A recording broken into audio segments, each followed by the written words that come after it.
नाज़रीन, नवां आबाद में समाजी अॻवाननि ऐं वापारियनि पारां जिन्सी हवस जो निशानो बणियल बुशरा राजपर वाक़े जे असरायती पैरवी न थियण ख़िलाफ़ ऐं जवाबदारनि खे कैफ़रे किरदार ताईं पहुचाइण लाइ एहतजाज कयो वियो आहे। वधीक तफ़सीलनि लाइ ॾिसूं था इम्तियाज़ जसकाणी जी हीअ रिपोर्ट।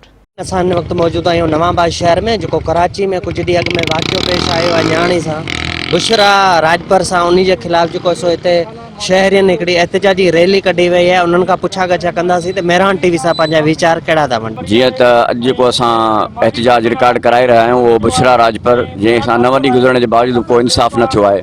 असीं उन असेंबली में बि सिंध जे बका जी ॻाल्हि करण वारनि CM सिंध सैयद मुराद अली शाह ऐं Bilawal Bhutto Zardari chairman peoples party तमाम मीडिया वारनि जो महिरबानी शुक्रिया।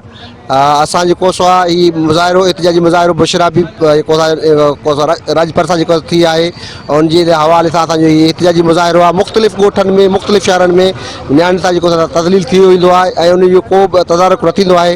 इन लाइ जेको सो आहे असीं chief justice of Pakistan, chief of army staff ऐं जेको सो आहे वज़ीर आला सिंध खां अपील था कयूं त इन्हनि खे जेको सो आहे इंसाफ़ जे निज़ाम खे तेज़ कयो वञे। जीअं त बुशरा राजपर सां जेका ज़्यादती थी आहे, इहो उनजे जेके जवाबदार आहिनि उनखे सरेआम फांसी ॾिनी वञे।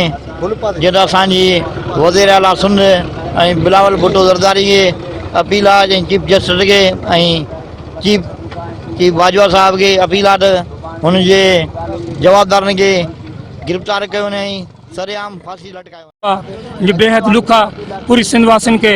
उन जे लाइ हीअ अॼु रैली नवाबाद शहर में ऐं हीअ इतिहाद थियो आहे। इन ते माना गवर्नमेंट सिंध हुकूमत पाकिस्तान खे एक्शन खणणु खपे ऐं अहिड़े ज़ालिमनि खे जा सरेआम गोली हई वञे, जा हिननि खे सरेआम फांसी ॾिनी वञे, जंहिंमें इहा बि सज़ा तमामु घटि आहे, छो त इहो ज़ुल्म रोज़ रोज़ वधंदो थो वञे।